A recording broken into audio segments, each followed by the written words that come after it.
lessons that we needed to learn, but finally now it's like we're getting on the other side and it feels good, but it's just you have to identify ways you can get better, and then you have to put in the work.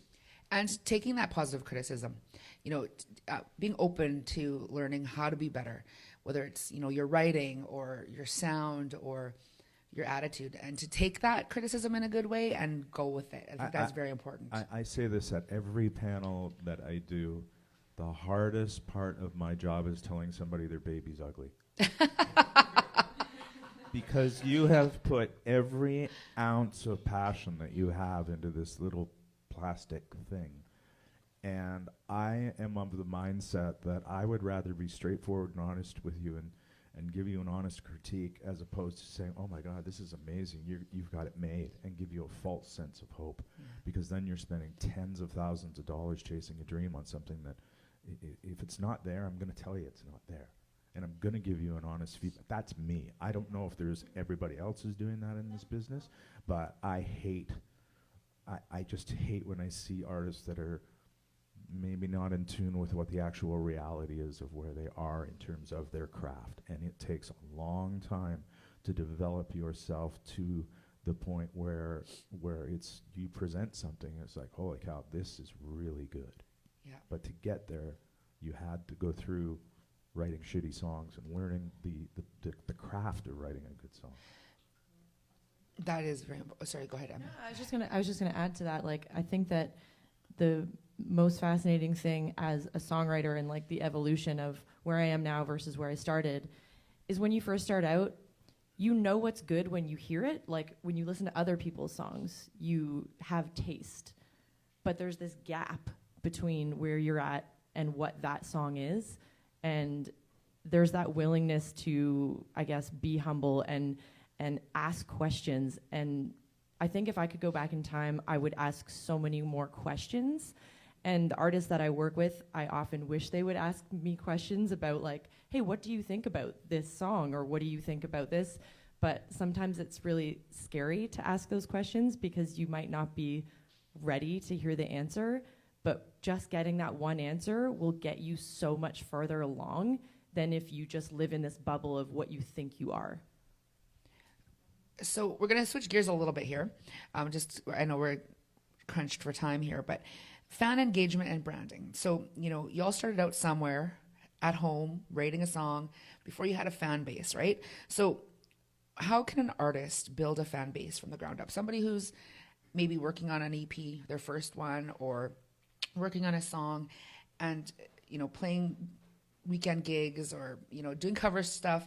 But how does an artist build a fan base from the ground up? I've really appreciated in my career working with Mike and MDM Recordings, where, independent record label, not one of the majors, really building it organically.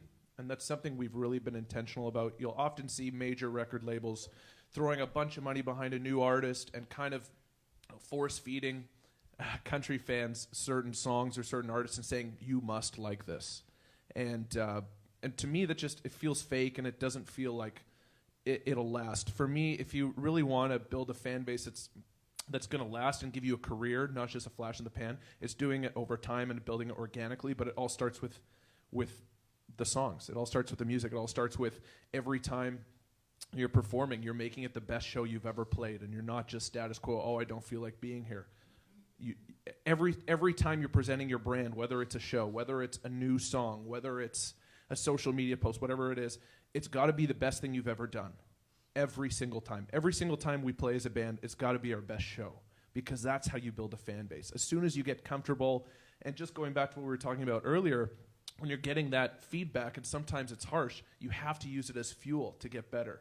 It's not saying, oh, well, they don't get it. They don't get my sound. Or, oh, well, he said no, but he doesn't know what he's talking about. It's using these things to constantly be getting better and putting forth the best version you can of yourself every single time. So I think in terms of building, the music business is really easy when you think about it. Release a song, get a song on the radio, and go play shows and build fans. The problem is that you need to identify what that is that makes you different from every other artist out there. And I'm going to go back to David. One of the things that we struggled in the early days, even though we had the radio success, was David didn't have a brand. There was nothing. There was no image. There was nothing that was. About. Thanks. Yeah.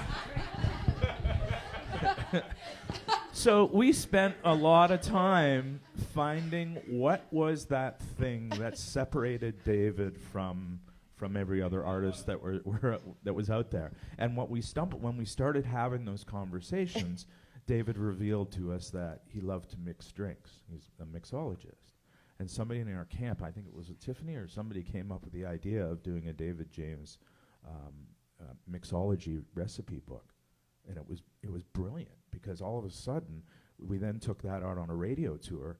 So when we walked into the radio station, now we're talking about your music, but we're also talking about another side of your personal life, which is way more engaging to the DJs who are interviewing you, because they get bored of talking about the same old stuff and music and all the rest of that stuff.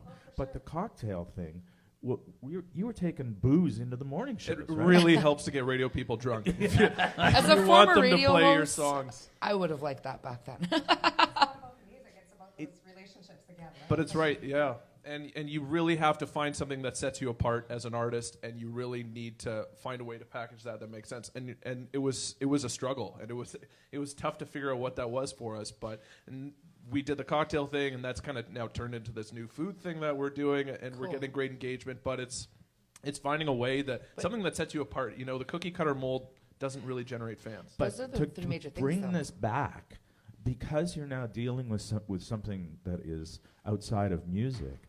If a person stumbles across David's Instagram page or whatever, and they see, name a drink that you did, whatever, vodka and orange juice for argument's sake, say, I love vodka and orange juice. Yeah. And I'm going to check this guy out. And next thing you know, there's a Caesar the next. I love Caesars. But those Vodka are orange is a really guy. complicated drink, by the way. Don't try it at home. But those are the things that really bring people together, right? What are the things that bring people together? Music, food, drinks. So you kind of have all three covered. So that's good on you. That's awesome. But it's really helped.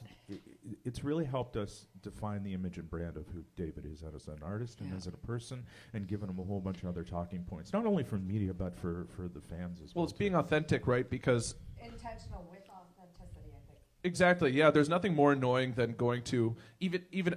I'll get excited. I'll hear a song by an artist I've never heard of. I'll get excited. I'll head to their Instagram page, and I used to be guilty of this. Every single post is promotional.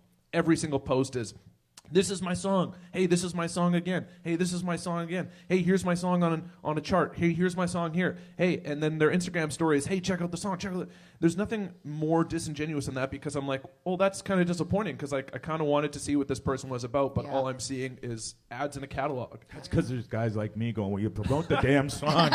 Promote the damn song. So I it's don't having care a good about balance, vodka and right? orange juice. I Having don't a care good about balance that. of Yeah. giving your personality out there. And that's something that some artists are like, they want to stay private. This is my private life. These are my kids, my family. And then, but I think when you engage with your audience a little bit and share a little bit about who that personality is, then they're more inclined to stay fans for a long time. Well, of course, you think about your favorite artist, like what it might. Yeah, initially it might be the music, but you want to see what's going on. See in them their as a life. person, you right? See Yeah. them playing with their dogs or whatever. Like, I think all of us go to check in on people and see what their life is like, because we're all human, right? So part of it's not about the music; it's just about every day and relating to somebody. Yeah. I mean, part of that personal touch at the beginning when you're starting out is, I mean, literally at the beginning when you have no fans and anyone that comes to your show, you're just like, thank you. You have to nurture those people, because those people will know 5 people, and those 5 people will know 10 people, and those 10, you get what I'm talking about. But involving your early believers in your process at the beginning, I think will help grow your fan base quickly. Awesome. And that's kind of answered the next question about, how do we keep our listeners engaged? And that is kind of showcasing, your personality. And so how do we get butts in the seats? How do we get people to the shows? Give us some advice of what kind of tools we should be using to get people out to venues and to your gigs?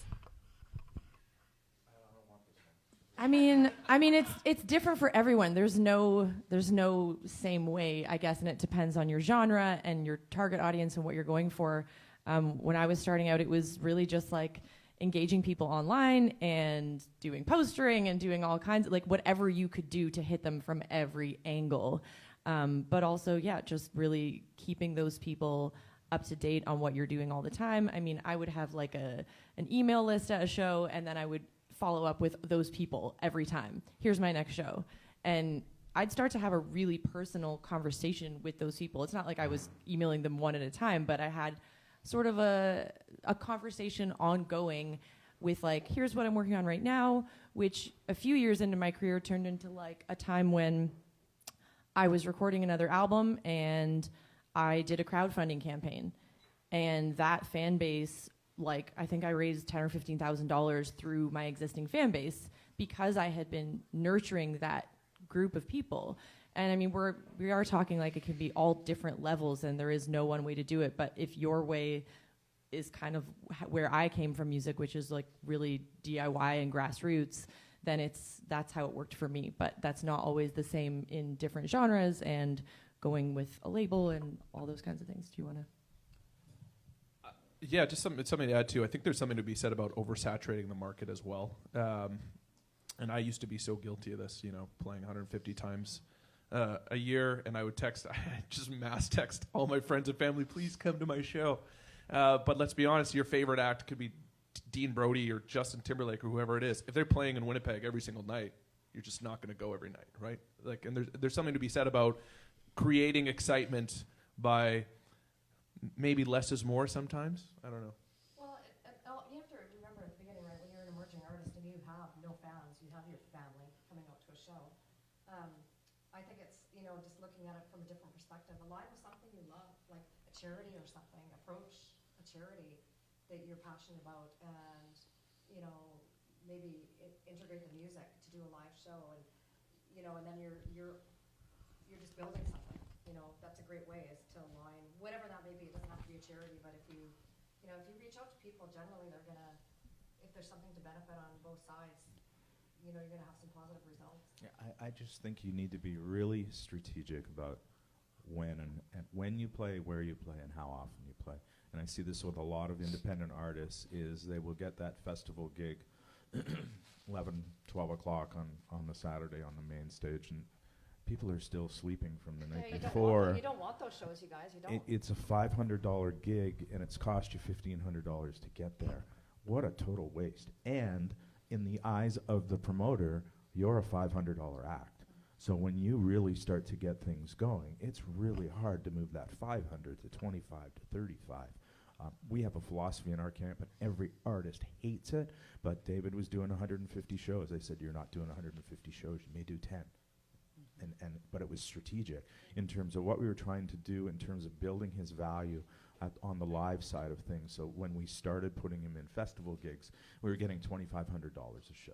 That's now gone to 35. That now will hopefully get to 10 to 12 to 15 to 20 to 25 down the line with success. You're creating value in your brand with a slow and steady approach as opposed to doing the 150 shows. He hates it because he doesn't get to play as much, but in the coming next couple of years, he will have money in his bank account and will be in a positive situation in terms of a career in music as opposed to just playing for the sake of playing. Yeah, it's fine line, hey, right? Because you have the oversaturation, which David was talking about, but then you also need to get out there and be in front of people and build your fan base. So it's like, I can understand how confusing it must sound when we're telling you not to play festival main stage noon slot, and I'm a music agent, right? Like, you really have to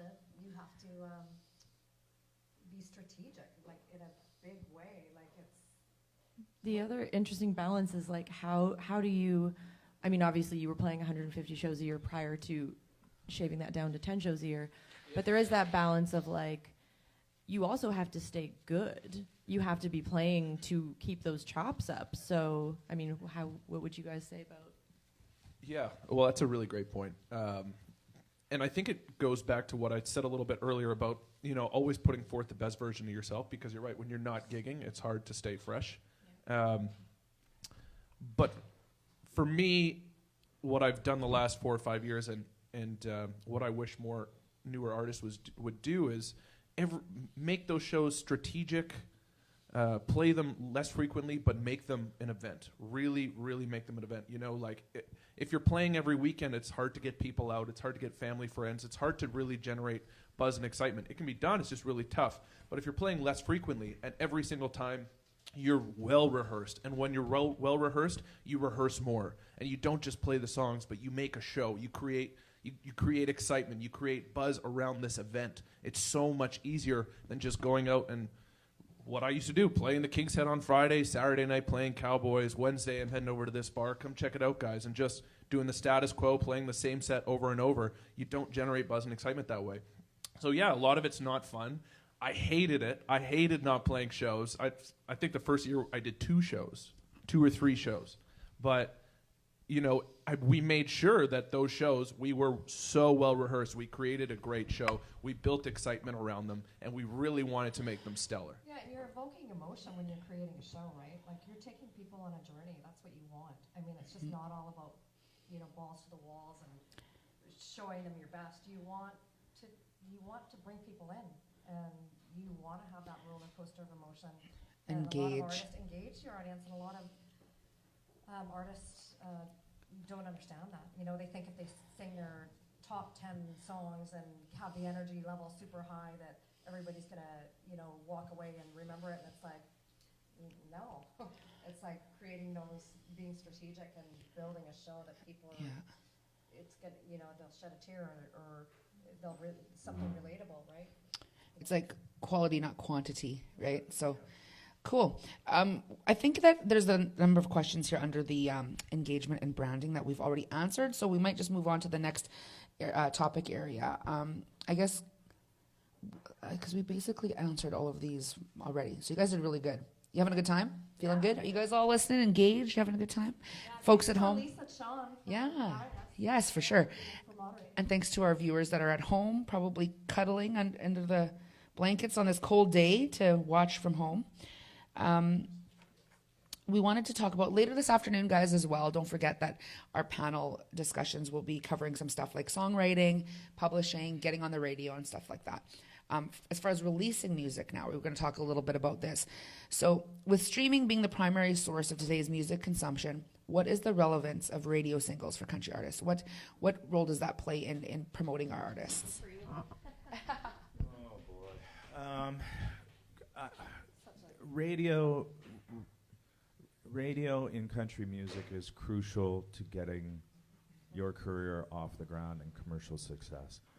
Streaming, however, can manipulate the mindset of the music directors and program directors if you can paint the right picture. I'm going to use David again as a classic example. We had a track that was out called Downtown Kids, and we were stuck in the mid-30s on that track, but we had amazing support from Spotify on a couple of lists that were considered international playlists, and we were closing in on 750,000 streams on that track. David's texting me going, my song's going to die on the Vine at 34, and it was there for 3 weeks, and I'm like how, I don't know what to do, and our promotion guy is trying to get more ads of this song. So it was a Sunday morning, I remember this, and I was like, I got to figure this out. So I just went to the media-based charts, and there was 14 Canadian artists that were ahead of David on the charts. And what I did was more of an exercise for my own. Was I pulled the chart position, I pulled the artist, I pulled the current single, how many spins they were getting that week, and then I was fortunate enough, and we're all fortunate enough in that Spotify will tell you how many songs, streams a song has had. And I started pulling that information, and what I found out was that of the 14 songs that were ahead of David at that point on the chart, David was actually out streaming 6 of the 14, and they were getting 21 to 63% more spins. So I'm now typing like a madman, getting all this information down, and I sent it to our promotion guy on a Sunday, and I'm like, look at this. The numbers don't lie. Numbers don't lie. First thing on Monday morning, we went right back out with a campaign, and I'm not going to say that that exercise saved the song, but it certainly got people talking at radio. And that's the thing, right? Industry professionals are looking at your numbers. That's another important thing that we'll talk about with this afternoon, but that is so important, is to know your numbers, right? See how much, and you can use that as part of your promotional material, is knowing how many plays you're getting on Spotify and how many hits, and use it. It's huge, especially if you're pitching yourself to radios. But I think with radio, music directors and program directors, you need to understand that they want to invest into a brand that's going to be around for a while. And David used to, when we were struggling with David, he was like, but the song is good. And I'm like, I'm biting my tongue on the other end of the phone going, yeah, I know the song is good, but we're not there yet. It takes impressions. This business is built on impressions. And it takes that time to work yourself through the pile so that now when David James puts out a new single like we did on November the 2nd, you move up a rank because you've started to do the things that you need to do to develop your brand and get buy-in from the music directors and the program directors. Because they hate when an artist comes in, drops a single, and then they never hear from them again. Yeah, we probably went out. I think I've been on 7 radio tours, 6 or 7 radio tours.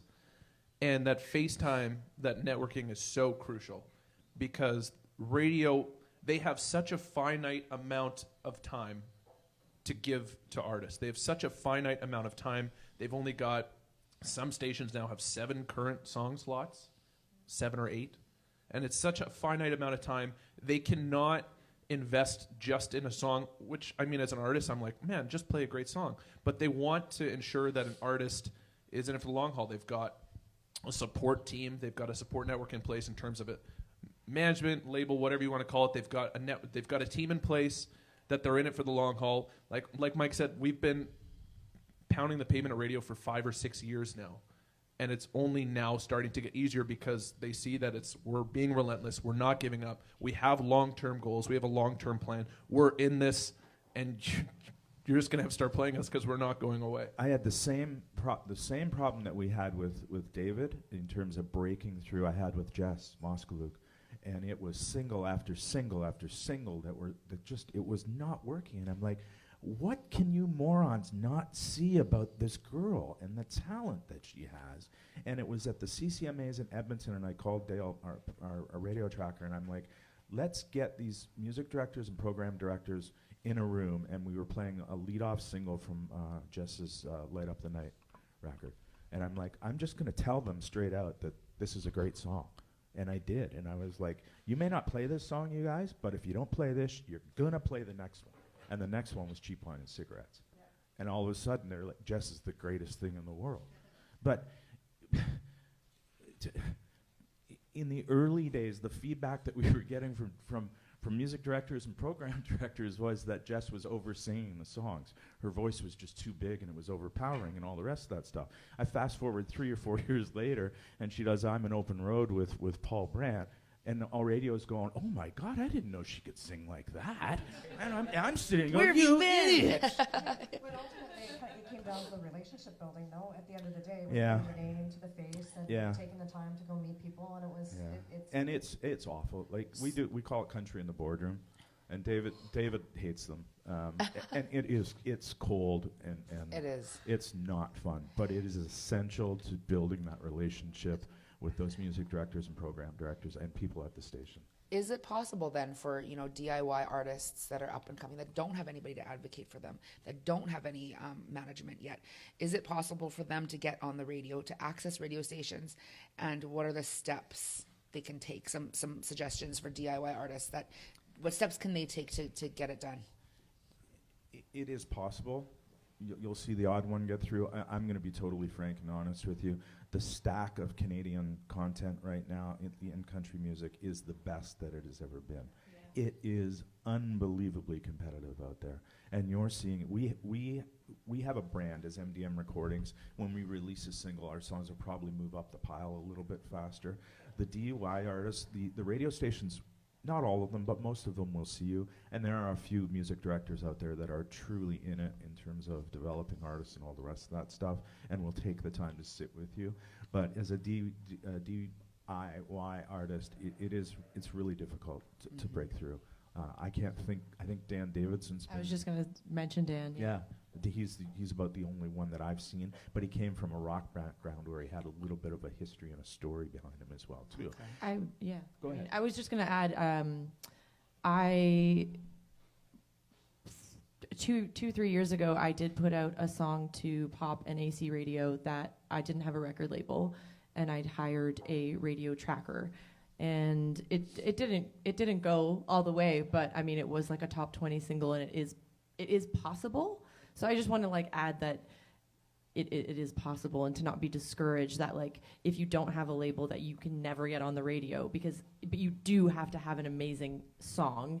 And generally the good thing about radio trackers is they don't take your business if they don't really think that you have a good song. And that's one element of the business that I would say, like, there are a lot of roles in the business that can take advantage of independent artists just because they want to get their paycheck.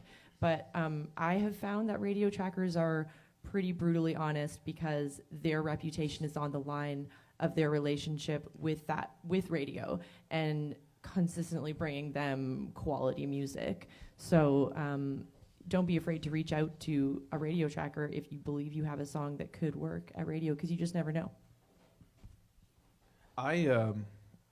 I actually, as an independent artist, before I signed with Mike, I actually released a couple songs to radio, 2 or 3 songs, I think. And I actually had a completely different opinion than yourself. I find it disheartening, and it's only because I've been there, where I believe in a song, but there's not really a plan in place. And I'll be frank, I'll listen to those songs now. They weren't that good. But like Mike said, in the Canadian country music scene, it is so challenging to get on the radio right now. So hard. The song pile is so deep. It's so good. It's not easy. Even walk-ons at radio, sometimes it's tough to get ads. And I think that's not, if I were an independent artist right now trying to build a career, that's not where I would put my focus. I wouldn't put my focus on releasing songs to radio, because if you have a great song and you've got a great plan in place and you're really working on yourself, that's going to generate buzz. That's going to generate buzz from great teams. That's going to generate buzz from guys like Mike who are really excited to work with you, if they can. And then through that, the radio success can come. But for me, I see so often artists, and it's because I'm guilty of this, who aren't really ready to play at radio, spending thousands of dollars on trackers, spending thousands of dollars releasing songs, and not getting play and wondering what's going on. And for me, it's spend that time, spend that money, and really work on your craft and really work on honing 1 or 2 songs and generate some buzz that way, whether it's through streaming or whether it's,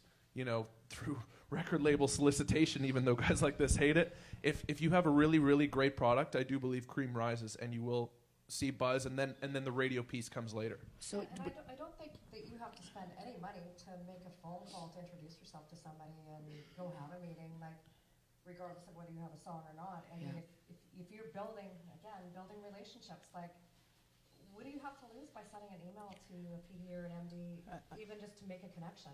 I think when we're signing new artists to our roster, and I'm talking about brand new artists who have never put out a song to radio, which we're doing with a new one right now. Our plan is not to go to radio with this artist releasing a single until September of 2019, and we're going to take this period of time that we have right now to completely build the back end and make sure that when we go, because you can only be new once, we're pushing the button with the best product that we possibly can. So what are we going to do? We're going to do a tastemaker showcase in Toronto where I'm going to invite 6 people to see this artist perform. And they're going to go, hopefully come out of that room going, holy cow. And they're going to go, hey, we were out at Denney showcase last night. This kid is coming. You got to see this kid. And then we're going to go do the country in the boardroom stuff across the country with the music directors and the program directors without the pressure of, please add my song, please add my song. I'm like, no, we're not giving you the song yet. Okay. But when we do, you're going to be well versed in who this artist is. Totally different philosophy, but the artist is going, we got to go now. And I see this every single artist. As soon as they get that box of CDs, or as soon as that master is done, it's like, we got to go. We got to go right now. It's patience, right? Oh. Strategic. But even when it's working and it's going 100 miles an hour, it's never fast enough. Never fast enough. We only have about 7 or 8 minutes left of this panel, but there's a couple things that we can dip into this afternoon with the next panel. But I guess any last words and suggestions for our artists out there with some of these ideas that we've talked about today? Also, I was going to ask, what do you think, quickly, I want to know, is anybody doing full albums anymore? Is it worthwhile? Or is it singles and EPs? Is it singles and EPs that we need to be doing? We're in a singles world. Unfortunately, some of our funding agencies have not adapted to that philosophy yet, so it still is based on the album. That being said, to qualify for the major awards and stuff, you need to be 6 minutes or 6 songs or 20 minutes of music. So EPs are the way to go if you can afford it. If you can really afford it, a single at a time is the way to go, because in the old days of an album, you would only get 4 or 5 songs out to radio anyway. So the cost for a album cut is the same as what it is for a single, which is just wasted money in my opinion. So when we're putting out 6-song EPs now, we're trying to make sure that at least 4 of those are singles that are going to get on the radio. So that's what I've been telling artists. It's the way to go, kind of the full-length album. You know, some of those songs are just kind of written and they'll never get play anyway. So EP is the way to go, in your opinion, too? For me, it is. Fulfill the grant requirements because it's such a big part, so it's the 6. Yeah, Yeah, and 6 there's songs, nothing 'kay. worse than writing a song and having to sit on it for 2 years because it didn't make the album, right? Yes. Do you have a question, Desiree? Yeah, I do. Okay, wait 1 second. We're just going to get this mic to you. And this will be the question and answer part. We're done with this official part, so the crowd will ask you some questions now. How many questions? Oh my gosh. How many How many singles would you release before releasing the EP? That's a good question. This is where I have a love-hate relationship with the funding agencies. So if you're a factor-funded artist, you have a finite period of time that you need to get that record out and into the marketplace.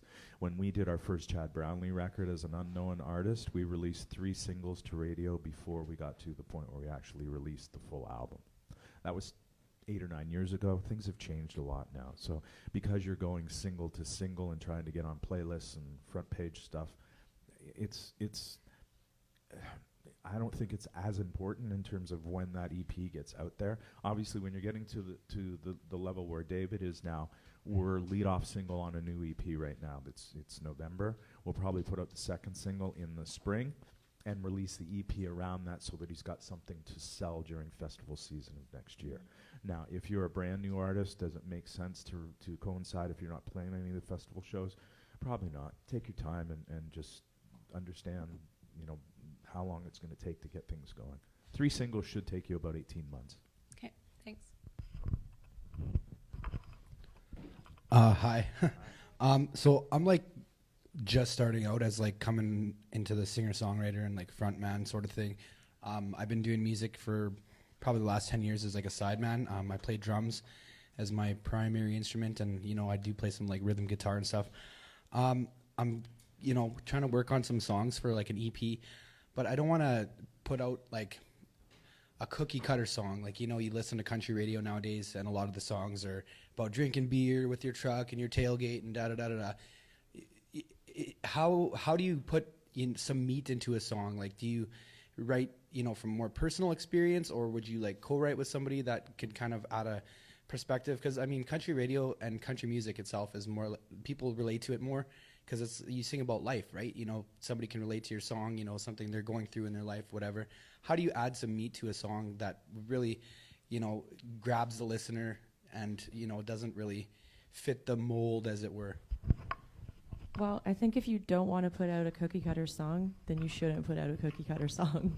I think that you just need to figure out what your voice is as an artist, but then co-writing with songwriters can be the thing. With my job, I'm co-writing with artists all the time.